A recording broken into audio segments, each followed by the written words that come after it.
Hey, everybody. On this edition of Crying in My Car, a podcast for teachers, we talk about teaching outside. Is it ever a good idea? The answer is no. Okay, that discussion was short. And then we talk about a driver's ed teacher that left a mass amount of money to his local community. And lastly, we are going to discuss new Crayola colors. Robin's egg, is that something you may see in a pack in the classroom? Stick around for Crying in My Car, a podcast for teachers, starts now.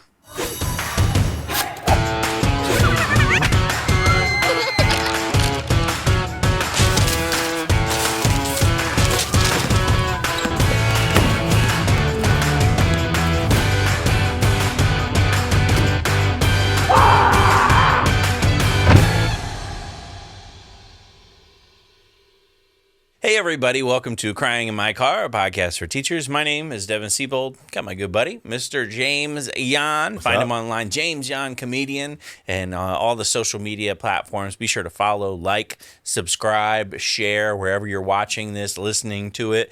Let other people know. Say, hey, listen, these guys, I've been listening to them for over a year, and they're fantastic, and we would love to spread the love around. Now, today, where we are, on the day we're recording, is it not beautiful outside? It is absolutely gorgeous. It is beautiful. It's like right now, like 67 degrees, sun shining, no humidity, slight breeze, no humidity. Yes. Now, as a teacher, I might be inclined to make the biggest mistake of my life, which I've done, and go, wow, look how nice it is outside.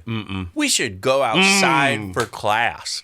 And let me tell you, that's as good as that idea gets. That's the pinnacle. Yeah, is the idea itself. You saying it? Yeah, that's it. That's and from then on, straight downhill. Yeah, straight downhill. First off, I would do it. I've done it before. I know some teachers go, oh, wow, this will be a great idea. And it depends on what level you're at. I did it in middle school and I did it in high school.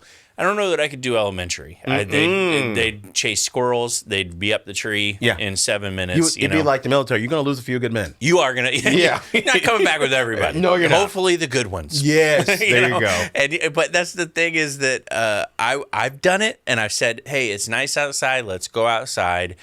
And right off the bat, the kids lose their mind. Yes.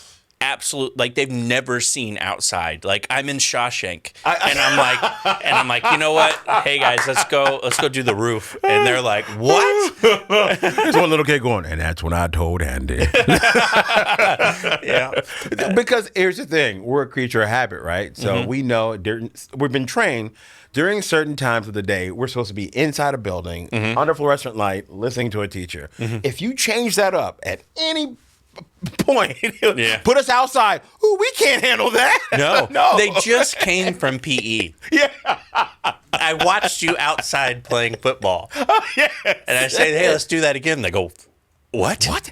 I'm losing my mind. Can you do that?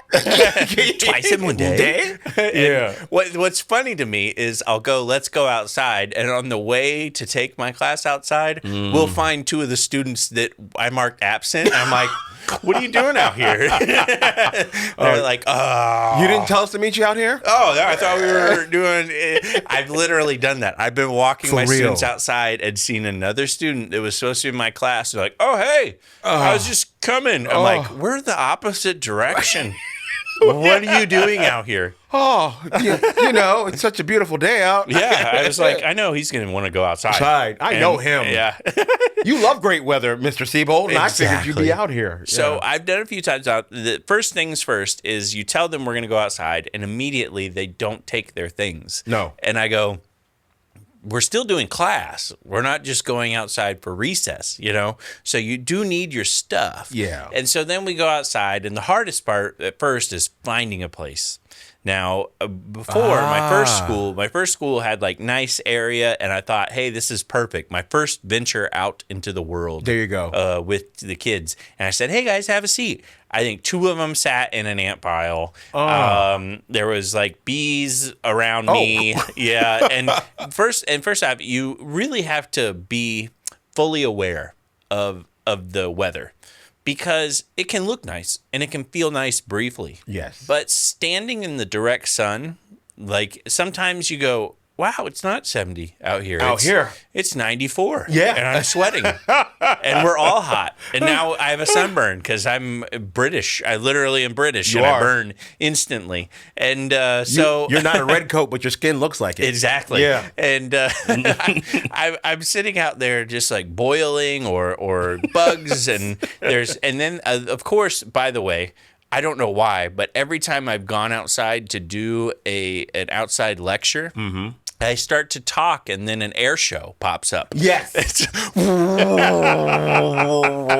And then all of a sudden, the lawnmower starts going behind you. It's kicking up rocks and dirt, and you're like, "Oh, come on," you know? Yeah. And then what you have also is you have straggler kids that just like are walking around the edge, and they're looking at you, and then somebody sees a friend, and they're like, "Hey, I'm over here." It's that Forrest Gump moment, Lieutenant Dan. I'm on the boat, and it's pandemonium. As a parent, I knew that was coming. Like Nothing gets done. Nothing gets done when you try to take them in a different environment. But Yeah. I give you credit. You tried. I did. You had good intentions. Multiple times. Yeah. But here's the thing. As soon as you got out there, you said to yourself the same thing you said every single time. I'm never doing this again. Right. And exactly. And then another nice day comes.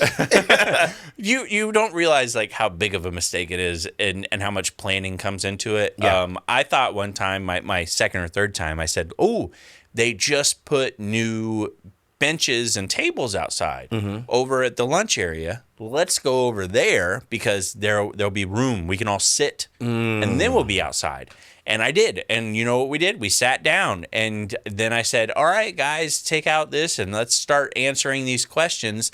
And then I realized that the tables were the metal ones with the holes in them, and they can't write. And they're like, I don't have anything to write on. And I'm like, take out a book. And they're like, what's that? And I'm like, oh, God, why are we here? It's that one thing I give you at the beginning of the year you never look in. Yeah. Oh, that thing. I put it under the table. It was wobbly. Hold on.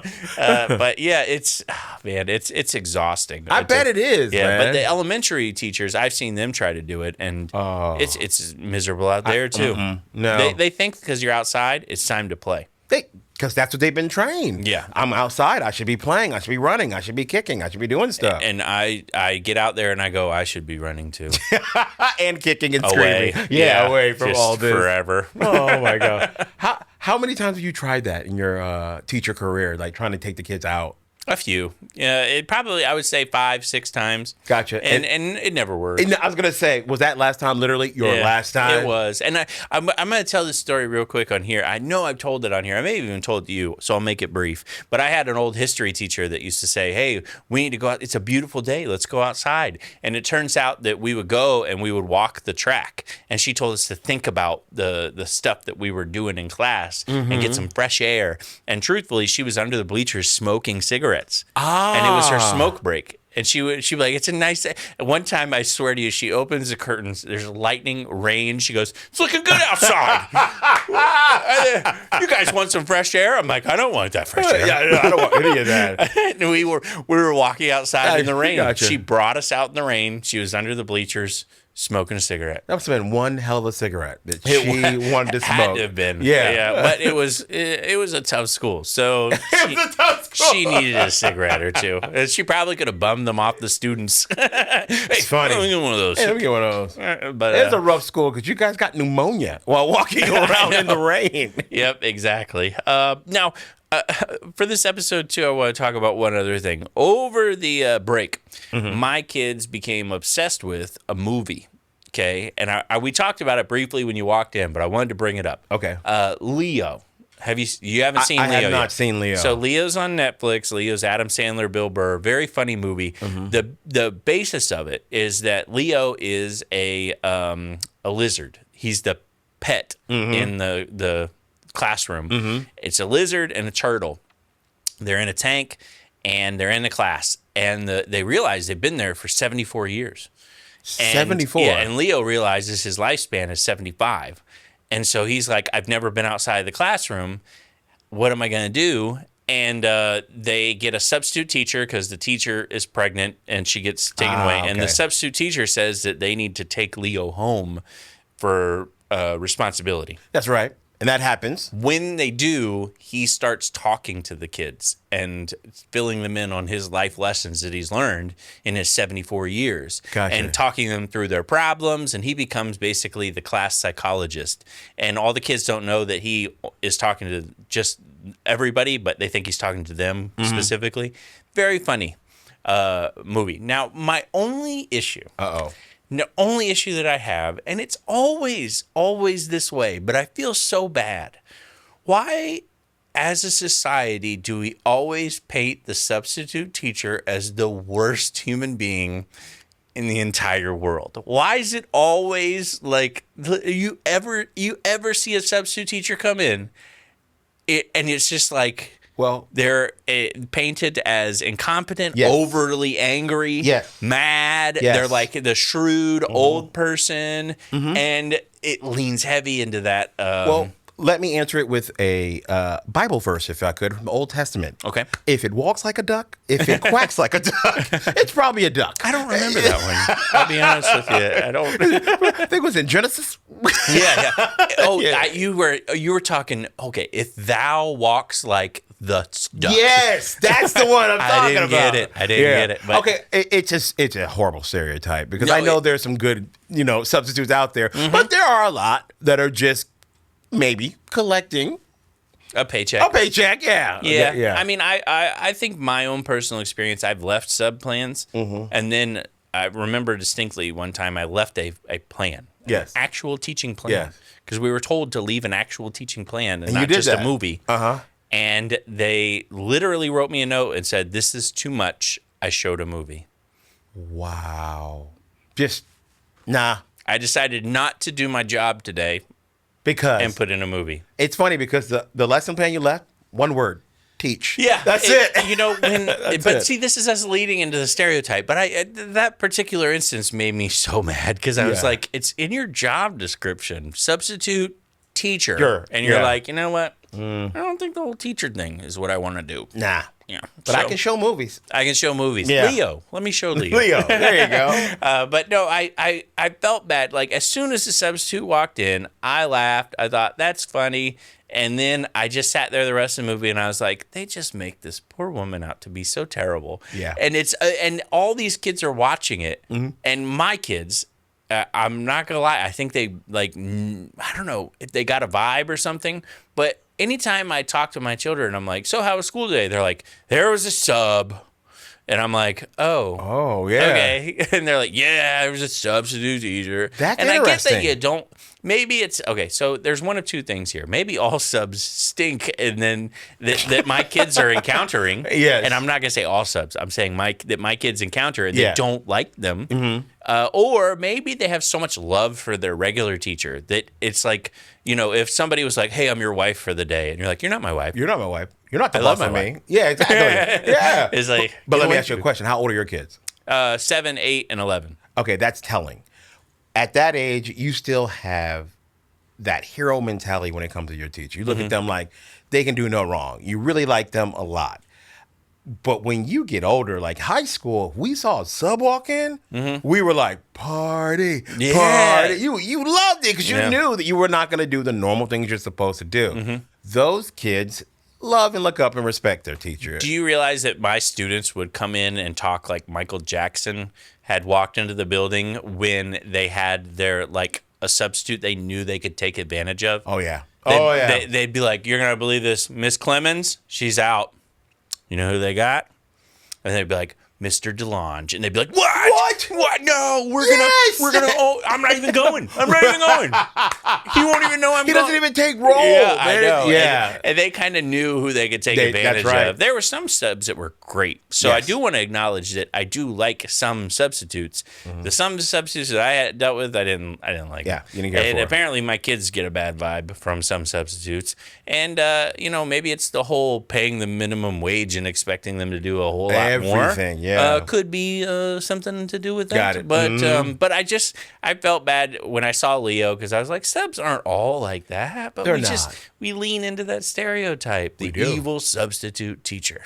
Now, I never had the evil one, to be honest, to subs out there. It was always the guy that didn't really want to do anything. It was always a movie. Yeah. And that's it. He was pretty laid back, actually. He was pretty chill, as a matter of fact. That's the one I never got the evil one, thank God. Yeah. Because I've never seen that before. Like, just why are you angry? Well, you get minimum wage. I get it. I understand. You know, now I'm remembering something, James. Uh-oh. I remember I walked into the office and I had to bring my water bottle for my son. And I said, hey, my son forgot his water bottle. Can you make sure it gets to him? And the front office secretary was like, yeah, sure. And then I heard them like over talking and they go, where's the sub? She's like 20 minutes late. And then this lady walked in. And have you ever seen Don't Tell Mom the Babysitter's Dead? Absolutely. The babysitter, you know how when the babysitter walks in and she's like, put that clothes away, put it, angry? That was this woman. She walked in, she was angry. Already. Just livid. She goes, where's my folder? And the lady goes, here's your folder. She goes, sorry, it's just you're a little bit late. We were expecting you. And she goes, well, traffic is the way traffic is, and I'm going to. And she was very stern, very like mean vibes. And then I put two and two together. I remember I got in the car, and my daughter, I go, how was your day? She goes, terrible. And I said, why? She goes, we had a terrible sub. She was so mean, and I didn't put two and two together that person was probably going to that classroom. Wow. Yeah. Like, how do you walk in already angry? Oh, she was. Yeah, I'll be honest, I felt late. I was like, I think I was supposed to be here earlier. I don't know. I'm sorry about that. Describe your sub. I don't want to say she's mean. I'm just telling you that I don't think butter would melt in her mouth. That's all I'm saying. But is it another side note too? And this is just thinking about off the cuff. Is it necessary to be mean as a sub? I understand what you're saying. You're saying you got to establish some kind of dominance. Dominance.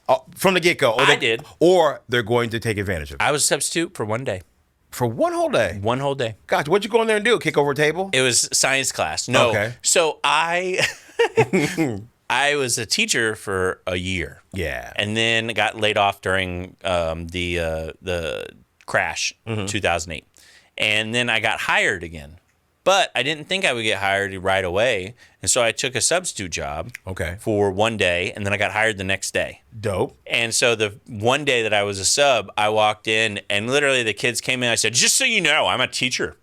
And we won't be doing what you're thinking about doing today. Even though you think I'm a sub, I'm not a sub. I was teacher last year. A certified teacher. Yeah, so I don't play that. You know, it was kind of like... man, you hit him with that? Yeah, I had to establish dominance. You know, I went in and they were like, why are you 20 minutes late? I'm like, it's traffic. No, I wasn't. You went late? What grade level was this, though? Oh, man, it had to be like juniors. It was a science class. And I was tasked with showing a movie. That was your actual task? Yeah, a lot of teachers do leave movies. They give up? No, it's just... I don't know. I'm trying to be nice, you know. I hear you. Okay, when I leave a movie, I'm like, you know what? Got it. Let the kids watch a movie. Hopefully, they don't, fight. Yeah. And hopefully, there's a lot of options for chaos when you have them do things. It's true. Okay, can I ask one dumb question then? Yep. Science class. Okay. What's the movie they show in science class? Oh, man. I wish I knew. I wish I remembered. I honestly, and I really do think it was some sort of Bill Nye clips. Gotcha. Like it was like a best of Bill Nye. Gotcha. For senior levels. Just like learning about volcanoes. He has an actual tie, not a bow tie, because it's serious. Sure. Very, very serious. Got it. All right. Now it's time to jump into the teachers in the news. All right. Former driver's ed teacher, unfortunately, he passed away. He led a very simple life. Says that he lived in a mobile home park. He taught driver's education to high school kids and collected model cars. In the process, he amassed a fortune of $4 million. What? I know, right? Yeah. I mean, I don't know about Walter White, but it's apparently he said that he had this $4 million. He passed away, and his instructions were that he wanted to take the money and leave it to his community to hopefully benefit education, health, recreation, and culture in the area. This town of only 4,200 people. Wow. Yeah, so he left it to all of them. Said it's my gift to the city. But apparently this guy lived a pretty small life, lived in a mobile home, was exceedingly frugal, didn't even have furniture, didn't own a TV or a computer. No bed, no I couch, don't know. no table. It says it was devoid of most furniture. Okay. So he had a bed and a couch, and I'm guessing. I don't know. Now I'm just hearing the story for the first time, so it got me thinking. I would have a bed. I would sleep Yeah. on dollar bills. Yeah, I'd be Scrooge McDuck. Yeah. whoa. $4 million? That's incredible. Now, what would he do for fun? If you don't have a TV, you don't really do any. Like, what are you doing for fun? Said he collected model cars and read a lot of historic books about Henry Ford and World War II. Said mostly he kept to himself. And said that his main goal in life, and this is a good philosophy, maybe you live by this. It says his main goal in life was to make sure nobody noticed anything. It gets you into trouble. Oh, that sounds like he's a serial killer. Like they should probably little bit pull up his scoreboards. Yeah, yeah. But honestly, though, I $4 million just sitting there. I don't know that I could have $4 million and not want to go out without a bang. You know, like go have some fun, bro. Do something. Yeah. Man, $4 million, driver's ed. Don't even need model cars. You can buy the cars. Actual cars, yeah. And collect the cars. That is crazy. Yeah, but he taught driver's ed, and it's just left it. I mean, obviously, big props to this person for leaving $4 million to the community. You know, some people. That's nice. Some people, you know, death tax and government takes it, and family members fight over it. And this guy said, no. I want to put it right back to the people that I live with. Good for him. And you know what? We don't talk about driver's ed teachers enough. So no, we shout don't. out to them, man. Yeah, that's a hard job. Very. This one is a little bit more serious, and this is kind of something that is a little sensitive to talk about. Uh-oh. But it's something that I'm worried. Well, I'm a little worried about stories like this. You know, so police apparently are investigating a Queens high school. Where apparently a teacher there attended a pro-Israel rally. The students found out about it, and apparently there was threatening messages that were sent to this teacher, and they cornered the teacher, and they had to get the teacher out of the school because students were threatening the teacher based upon her pro-Israel stance. And this was not an event that she went to at school. No, she went to an event outside of school, and apparently the teacher, it was a video posted onto TikTok showing the students bullying and pressuring the teacher and cornering her. That's crazy. About her personal beliefs, you know? And that's kind of, obviously the mayor denounced it and said, you know, this kind of anti-Semitism isn't okay. Yeah. You know, and students always have had strong beliefs. Yes. You know, and sometimes they align with the teacher, sometimes they don't. That's right. A lot of times you hope for cordial discussion, you know, on both sides. When I was in college, I remember I took a few classes on government and politics and things like that. And there were obviously students that had different views than other students. And there was obviously teachers that had different views than other students. And it was always interesting to me because we could sit around and talk. And some of the debates got heated and things, but there was never threat civil. of physical violence. Yeah. You know, so, I mean, that kind of stuff, it makes you worry as a teacher. You worry about putting your own personal views online. You worry about things, you know, you being photographed in certain places. And obviously, I don't think teachers should ever back down from their own personal beliefs, whatever they are, for whatever particular cause, you know, because obviously, you know, it could be, I've participated in some political rallies and said, hey, you know, I support this candidate, you know, and I support this cause and I support this charity. And, you know, you just really hope that it doesn't, the next day at school, the kids don't corner you and threaten you based upon those particular beliefs. And I'm glad you said that because we talked about it before. I think just our last podcast talked about teachers need to feel safe. Yeah. From students, I mean. Yeah. No day on your job for a teacher you should ever feel threatened. No. It shouldn't be tolerated or allowed. Right. And it just taught me something hearing that. You're judged, and I say you, teachers are judged, and I forget this so much, about what they do in their personal life more than in the classroom. Yeah. And that's crazy. Yeah. And that has to be frustrating, and it's unfair because no one else's life is scrutinized like that. Like it's my political opinion, and it's my personal opinion. I'm not telling you to think that way. I'm just supporting something I like. Yeah. And you're trying to tell me I can't do it. Yeah. I mean, to me, it's almost one of those things that you kind of applaud the teacher in this respect. Yeah. And what I mean is this person, her views were found out from a video outside of the classroom. That's right. That's not something that was necessarily expressed in the classroom. No. Obviously, this event had been going on for some time, and lines have been drawn. People have taken sides, and it's very passionate on both sides. And I think it's very telling that the students didn't approach them or act until they saw something outside of the school. That's right. That obviously they were keeping their own opinions to themselves and letting the students have their opinions. But it's crazy to think that, real world, just us living a life, it can have consequences now from students. Yes. There's And now I understand why so many teachers that friend request me or follow me all have private accounts. I totally understand. Not only do they have private accounts, but do you ever see a picture of them with me or like a board teacher's comedy show or something? If you ever do, you might see a conveniently placed purse in front of a hand that looks like this, like it might be holding a Solo cup. And they're like, they don't want you to see anything that might... No alcohol, no, nothing that may look... Man. Yeah, it's funny. They hide everything. You have to, though. Yep, and I'm very cautious about it because teachers will come up and they'll have like a beer in their hand and they'll be like, "Let's take a picture," and I'm like, "Sure. Do you want to set that down?" They're like, "Oh," and I'm like, "Yeah, okay." Nice. Just letting you know before you go post that on Instagram, and they're like, "Look at this raging alcoholic of a teacher." Sir, would you like to put a shirt on? Oh yeah. You know what? It slipped my mind. Sorry about that. Oh yeah. Sorry, my teacher was out smoking under the rafters there. No, I was soaked head to toe. All right. It's funny.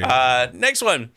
This one I'm bringing to light. So this one, I'd never heard this story before, and I think we should probably talk about on here. I know there's a lot of people listening, but if you're in the Phoenix area, there was a Phoenix track coach who a year ago, last November, was seen walking with his dog when somebody pulled out a gun and shot him, and he was killed. He died. But unfortunately, the reason I'm bringing it to light is it hasn't been solved. It's still unsolved a year later. So they don't know what happened, but apparently it was near 12th Street and Maryland Avenue. He was only 30 years old. And he was murdered, and he was a track and field coach, and apparently was an upstanding citizen. Everybody liked him, and nobody knows. He was with his dog. Security camera footage shows a man just walk up to him, pull out a gun, murder him. And that was it. That's unfortunate. And it's crazy that we have footage of it, and they still don't know. Yeah, so he was a teacher at Camelback High School in Phoenix, which I've actually drove right past a few times. I stayed in a hotel out there, so it's a nice area, beautiful area, which it makes it even more suspicious. Like this was a legitimate direct targeting. So I don't know. There's a $10,000 reward. There is a GoFundMe to increase the award amount to hopefully get some more word out. But leads. If you know anything, if you were in that Phoenix area around Camelback High School, let them know. If you think or heard somebody talk, or even students talking about it, you never know. But it's been a year. And you would think, murder. because we have so many cameras, and you always think that if you're in public, someone's recording you. Yeah. That someone would have saw or heard something by now. Yeah, nothing. God bless. Okay, the next one, James, I got to tread lightly on this one because there's a teacher who apparently said that they were being discriminated against because they have a disability. Okay? Now, serious accusation. Yes, serious accusations. They said, I'm discriminated against because I have a disability. There are teachers out there with disability that need accommodations, and I'm fully in support of that. I don't know. The court did not sign with them. It was the Defense Department apparently said this teacher, the federal court ruled, was abusing the system. And the more I read this, the more I think this might have been the case. I don't know this teacher personally, but I read it, and it's one of those that you see, you're like, if that case was put in front of me, I don't know. So apparently there was an appeals court. This went all the way up to the top. It was a science teacher. And apparently this science teacher had some accommodations. The accommodations, as they kept teaching, got progressively longer. Okay. One of the accommodations she asked for was to be 2 hours late to work every day. Okay. Can I ask what the disability was? Yeah, well, I mean, it says just, it said anxiety, ADHD, vertigo, hypertension, Okay. migraines. Okay. So, I mean, obviously, that stuff can be very serious for sure. Yeah. 2 hours late, asking them to let you in to continue to work 2 hours late without, they apparently said, fine. They didn't fire her, by the way. Wow. They said, that's okay, but you have to use some sick time because you're just coming in way too late, and apparently this teacher's schedule, this is an interesting thing, but she asked for less repetitive class schedule, asked to be excused from dealing with angry people, and apparently, asked for a lot of things that I don't know. I mean, it doesn't seem like you can perform the job, Yeah. As a teacher, you have to deal with angry people. That's just going to happen. Yeah. So this is the accommodation she asked for. Immediate relief from the classroom during anxiety attacks. Understood. Okay. Immediate communication of any concerns about her performance. To be excused from situations she found frustrating, such as irate parents or coworkers. Memory aids such as constant email reminders. Extra time to complete all grading, paperwork, and training. A more varied schedule to avoid getting bored. And asked for a software, tablet, and computer so she could monitor students' research and assist them from her desk because she felt she could no longer move around the classroom, and then decided that she wanted to get up to 2 hours late time every day. So that's tricky. That's very lot. tricky. Okay, to be 2 hours late to work is crazy. For anybody, no one would be able to get away with that. Let's be honest. 2 hours is like 2 whole class periods. Well, you have to pay somebody else to be there. Yeah, man. I mean, and so you have to ask them, hey, can you take time out of your sick time? Because you are, I read it and I want to say, hey, let's accommodate as much as we can. But sometimes maybe there's a little abuse of the system here, and obviously the court ruled, yeah. I won't go as far as say abusing because I don't know all the details. Mm-hmm. I just will say that's a bit much. Yeah. That's a lot to ask someone. Like if I'm going to get somebody to cover you for 2 hours, I might as well just hire that person to do your job. Yeah. For the whole day. Yeah, exactly. It's unfair. So apparently the courts agreed and said that, look, you can't keep doing it's too that. much, yeah. You can't be 2 hours late. You gotta figure that out or do sick leave or something. But so apparently that was what happened. And who knows? We'll see. Apparently there's other separate lawsuits that she's got out in this case and more appeals and things. So I don't know how that'll go, but obviously teachers need some accommodations. For some reason, students get accommodations, but teachers don't. 2 hours late for school to work. I don't know if that's a possible accommodation. Yeah, like 30 minutes maybe. Like, you know what I mean? Like, absolutely. A little bit of buffer time. Yeah. Or an occasional lateness, It's like, hey, I'm not feeling well this morning. I'm going to be late, It'd be like me calling you up, Dev. Hey, man, I'm not going to be able to make 3 podcasts. Can you still pay me? Is that cool?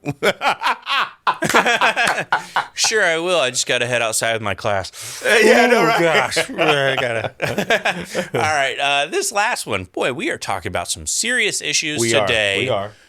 Internet demands change after art teacher brings attention to a serious problem with Crayola crayons. Not Crayola. Crayola crayons. What did those crazy people do now? Dude, I read this and I was like, what is it? Is it like toxic? Is it something else? And they said, no, it's just apparently they think that the colors are not up to par for the typical 24 pack. The default 24 pack that everybody goes to.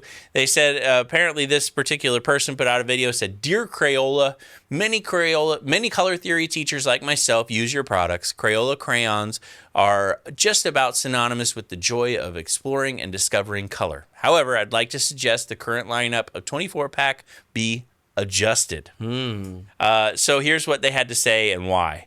They said that apparently the red and scarlet crayons look different, but they color the same. The orange and the yellow-orange colors are pretty similar, but the green and blue-green are very different. Consistency? Much? No. And they also said that apparently they suggest changing them. And they said in the new pack, there should be yellow-orange, scarlet, violet-red, violet, Carillion, green-yellow, red-orange, and blue-violet removed. And they suggest replacing them with purple, plum, wild strawberry, bittersweet, banana mania, Granny Smith, jungle green, and robin's egg. Of course, robin's egg. Come on. Of course, robin's egg. I thought should they be in there. already had that. I open up a pack and I immediately go red, black, no robin's egg. No robin's egg? I thought there was robin's. Oh, a cardinal egg? Oh, so Green. last year. Where's the jungle green and Granny Smith? I heard Granny Smith. I'm like, really, guys? To be honest though, Granny Smith is a color, isn't it? It is now. It is now. Granny Smith green. I thought about it, and maybe there should be some new colors. You don't say. I think, James. I don't know. What do you think? Me, I'm all for color. I think we should have the. I think we should have them be more specific to the classroom. Oh, right. I see where you're going. Yes, so we should have new colors for teachers, Okay. like money green. Now, teachers do have trouble recognizing this color. It's not as vivid in their life. No. But maybe it's something that we put in the pack. There's also reading a parent email angry red. Oh, That should be one. that's a good one. The color your face turns when you get that email. Oh, let me just. Oh. And then the next one. Please don't sneeze into your hand. I think that looks infected green. I've seen that many elementary school classes. As a parent, yes, sir. Are very aware. Yes. Yeah, also very close to Granny Smith. Next one. is. Gum under the desk gray. Gum under the desk. What's wild to me is there's 400 different colors of gum, but if you flip it over, all gray. And it's like, and then you start to chip away. You ever chip away at it, and you go, "Oh, that one was still good." Yes. Oh, Why did they? I can smell flavor in it. The next one is empty toner cartridge, just black. Now, that not to be confused with tried to break up a fight, black eye black. That's true. That's a different black. Both of them feel just as betrayed. Yes. But it is common for teachers in the school. One is actually an earth tone. Yeah. One is not. Then there's the admins, see me after work, please, email pale white. Because you get that. I've gotten that email, and the second you get that email, you don't think about anything for the rest of the day. Nope. You're like, see me after work. I'm fired. What did they see? What did they see? What did they do? Do they know that I'm smoking under the bleachers? I was going to say that. It was such a beautiful day out. We could also have Devin taught class outside sunburn red. That is could a be great one. one. Yeah. And then there's showing a movie when the superintendent tours the school pink slip pink. Yeah, because I've unfortunately done that. Really? Yeah. They tell you the superintendent's coming. Yes. Guess who forgot? Me. Ooh. And then the superintendent comes in and like peeps inside the window, and this is what you see. And I'm just like, ooh. That's judgmental yellow. Judgment. Yeah. This is the last one. School cafeteria, green banana. And you say to yourself, aren't bananas yellow? Not in my classroom. No. In the cafeteria, they were all green, hard as a rock. Yes, they were. Yeah, I remember that. And then the pears that were literally picked 4 months early. You ever get those pears where you're like, wow, this is a baseball? Yes. Yes. You ever try to bite one? You're like, ow, okay. We got broken tooth white here. There you go. Broken tooth white. Yeah, but it's... Which is the same color as egg. Robin's egg. Robin's egg, yeah. Robin's egg, my favorite. Mine I don't too. know. But Robin's egg. Yeah, so maybe Crayola needs to change it up. I don't know. Or just buy the bigger pack. I mean... Yeah, I was going to say. And then you got more variety, but... Do you remember, though, in school, the one kid always had that crazy pack? It's like 120. And, The sharpener. It had a built-in It had a sharpener. Bro. And do you realize what you did right out of the box? Oh, this one's needs sharpened. No, it's brand new, but I'm going to sharpen it anyway. Yeah. Bro, I remember the kid that had that. You looked at him like, wow. Yeah, and the funny thing is they're looking at you. They're like, yeah, got a sharpener. Meanwhile, it's like breaking every one of them. Yeah. They're sitting over there like, I don't know if you guys are this cool. Snap. I used to think, man, if you have 120 different crayons, that's what money looks like. I know. That you've made it, man. You felt just special. Yes. And you felt so much. And then the kid with the rose art in the corners, like, yeah. It just doesn't color the same. No. If only they had robin's egg. I also had the fancy markers. I wish they had the old pencils with the you remember the divots in the pencils? Yes. And they had like grips. They were called grips or whatever. Man. Those are my favorite. You put them on the pencil. Your pencil looked so much cooler than everybody else's. Yeah. I remember that, man. And I don't think I ever got anything fancy. We were never a trapper keeper family. Ooh, I saw kids with trapper keepers though. Mm-hmm. Now, if kids out there, adults listening, if you never had a trapper keeper, it was the coolest thing ever. It was a notebook, 3-binder, right? That you could open up, but it Velcro. Yeah. When you hear the, you knew like, oh, that's a trapper keeper. Now we actually bought our daughter one. Ooh. And it wound up in a garage sale a month later because she didn't want it.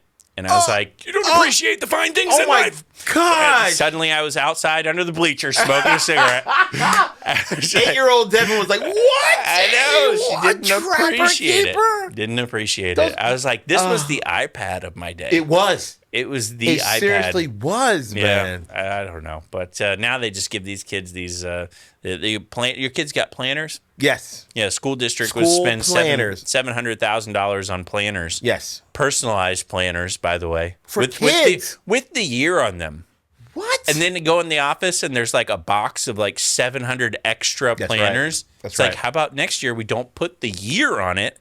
And then we just have a generic planner to continuously hang out. No, let's not do that. No, you don't understand. Mm-hmm. This is cooler. This is better. Yeah. This one has the year on it. Yeah.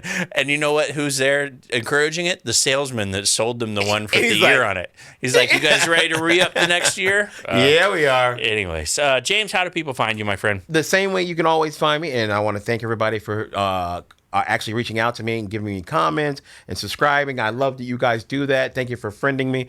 James Yon Comedian on Facebook and on Instagram. That's YON. Yep, at Devin Siebold, devincomedy.com for the upcoming tour dates. Got the Board Teachers Tour starting up again very, very, very soon. Looking forward to it. Just saw we had Canada dates this time. So, look at you. Yeah, going Fancy. Across the border in March for some reason to Canada. And we'll be there, so can't wait. Anyways, devincomedy.com for upcoming tour dates. Thanks again for listening. Be sure to hit that like button, hit subscribe, and share. Let everybody know. Crying in My Car podcast for teachers is where it's at. We'll see you next week. Freezing my butt off blue.